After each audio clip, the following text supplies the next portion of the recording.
Welcome to the Deep Dive. Great to be here. Today we're tackling, well, a really significant and difficult subject, the life of Adolf Hitler. That's right. We're using a transcript from a YouTube video, one designed for English language learners, actually. And our aim here isn't to judge, but really to understand the key events and forces outlined in that source material. We want to trace his path, relying just on the facts presented there. Exactly. We'll follow the narrative from his childhood in Austria, his early ambitions, through World War I, his rise, the terrible ideology, and his eventual downfall. It's definitely a heavy topic, but understanding it based on this source is important. It tells us a lot about power, ambition, and unfortunately hate. We're sticking strictly to the narrative provided. Let's start at the beginning then. April 20th, 1889, Braunau am Inn, Austria. That's where Adolf Hitler was born to Elois and Clara. And the source suggests his childhood was, well, pretty ordinary, likes playing, drawing, maybe already thinking big thoughts about his future. Sort of, yeah. But there was definitely friction, particularly with his father, Eloi. Ah, okay. What was that about? Well, Ellis was apparently quite strict. He wanted Adolf to have a secure job, like in the government. Right. Practical. But Adolf, he dreamed of being an artist. Mm. His mother, Clara, apparently supported this dream. So you've got this clash right away. Father saying art's not a real job, according to the source. Exactly. A real point of contention in the family, it seems. And then a big turning point. His father dies suddenly. Adolf was only 13. Yeah, and the source indicates this really affected him. Started skipping school, grades dropped. There's that quote from a teacher, right? Adolf is smart, but he is lazy. Seems that loss might have derailed him a bit academically. It could well have. Eh, After school, his focus shifted entirely. He heads off to Vienna. right, Vienna, the big city, the center of the art world at the time. He's chasing that dream, thinking, I will become a famous painter here. Full of hope. But Vienna, it wasn't the welcome he expected. No, the Academy of Fine Arts rejected him. Twice. Yeah. Basically told him, your work is not good enough. Ouch. For someone pinning everything on that artistic dream, that must have been, well, crushing. The source uses words like humiliated and devastated. Absolutely devastating. Yeah. And you have to wonder, how does that kind of rejection start to, shape someone's outlook? Does it breed resentment? It seems plausible, because Yeah. after that, he's in Vienna with no school, no real job. The source paints a picture of poverty, doesn't it? It does. Living rough, painting postcards, selling them to tourists just to get by. Yeah. There's even a quote attributed to him. Why is life so unfair? That really captures a sense of bitterness, maybe feeling wronged by the world. It certainly seems that way. And then another blow, his mother dies. Right.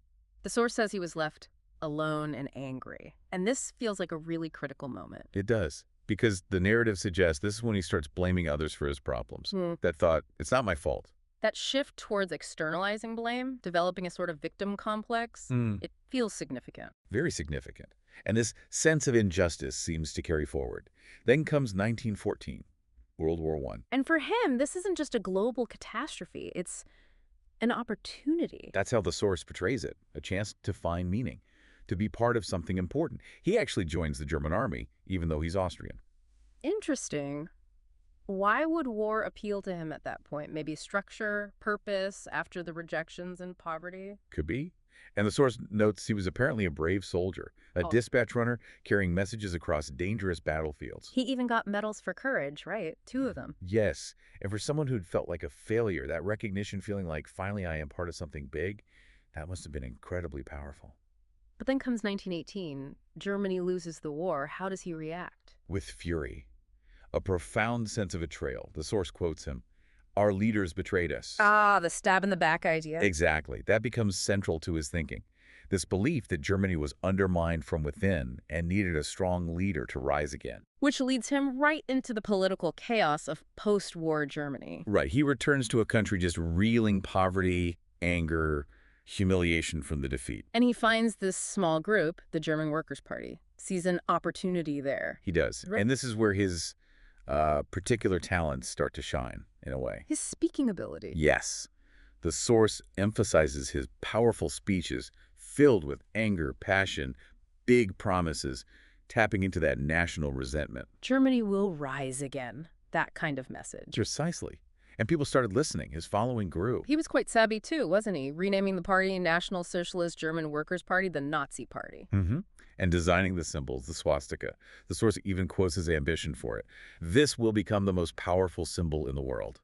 Chilling. Really is. So his speeches draw huge crowds. People are buying into this vision of a strong Germany. But as the source makes very clear, the ideas themselves were deeply dangerous. Blaming specific groups for Germany's problems, Jews primarily, but others too, pushing this idea of a Germany only for pure Germans. And he really played on the hardships people were facing, unemployment, the cost of food, the war reparations. He basically said, it's not your fault. I know who is to blame. That's a potent message for people feeling desperate and angry, offering them an enemy and a sense of hope, however warped. The source talks about the emotional impact. Hugely impactful. This leads him to try and seize power early, the Beer Hall Putsch in 1923. Right, which fails. He gets arrested, spends about 9 months in jail. But even that setback becomes useful for him. How so? He uses the time in prison to write Mein Kampf, My Struggle. Ah, the book where he lays out all his ideas, his worldview, his enemies. Exactly. And the book starts gaining popularity, spreading his ideology even further. So Yeah. prison actually, in a strange way, amplifies his message. It's kind of disturbing how he turned that failure into a platform. And after he gets out, The Nazi Party just keeps getting stronger, Mhm. more organized, more followers. until eventually 1933, he's appointed Chancellor of Germany, the top job. Yeah. Promising jobs, a strong military, a bright future. Things many Germans desperately wanted to hear. And initially, as Chancellor, he does seem to deliver some results, according to the source. Building roads, factories, creating jobs. Yes, there's an initial period where Germany appears to be getting stronger. Public work projects, reducing unemployment. The source mentions people calling him a hero. But this is where the hidden dangerous plans, as the source calls them, really kick in. Absolutely. Behind the scenes, it's about total control. Taking over newspapers, radio, controlling schools, making sure everyone only heard the Nazi message, only believed in Hitler. And silencing dissent. Anyone who disagreed or spoke out was punished, imprisoned, totalitarian control. He also creates organizations like the SS, his paramilitary force, and the Hitler Youth. Yes, indoctrinating young people, spreading the ideology, preparing for, well, for what was to come. The swastika flag everywhere, a constant symbol of his power. And his speeches become even more extreme. Germany is the best, we will rule the world. That kind of thing. That's the message, yeah. German superiority, destiny to dominate. Which leads directly to 1939, the invasion of Poland. And the start of World War II.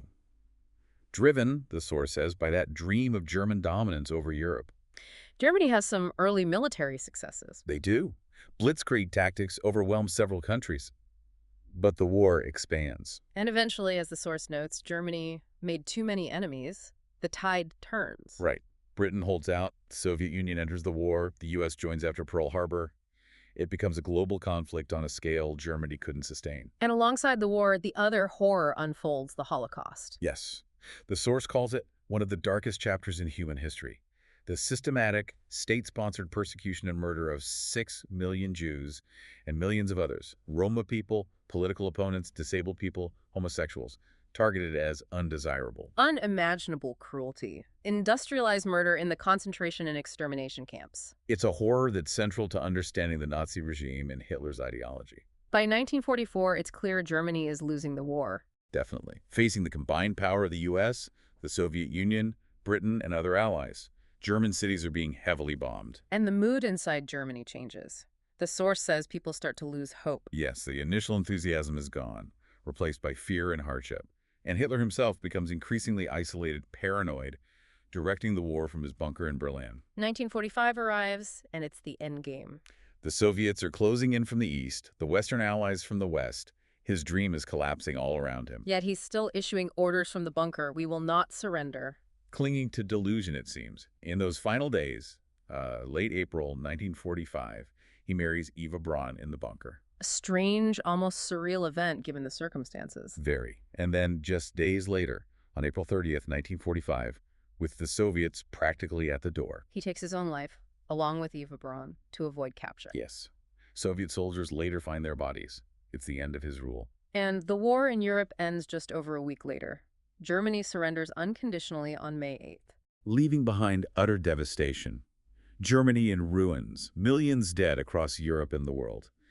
His dream of a powerful Germany ended in catastrophic failure and immense sorrow. After the war, Germany eventually rebuilds, becomes a peaceful, democratic country. Yes, but the memory of that era, particularly the Holocaust and World War II, serves as a permanent warning.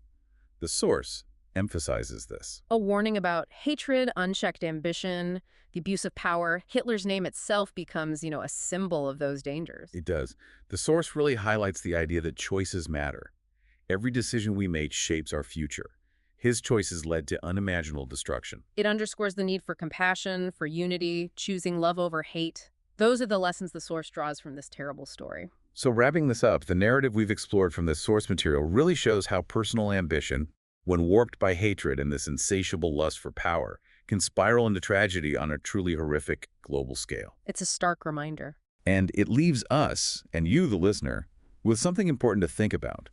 How can seemingly small beliefs or choices to stay silent potentially grow into something monstrous if they aren't challenged? What's our individual responsibility, to recognize and resist hateful ideologies today? A crucial question indeed. Thanks for joining us for this difficult but vital deep dive.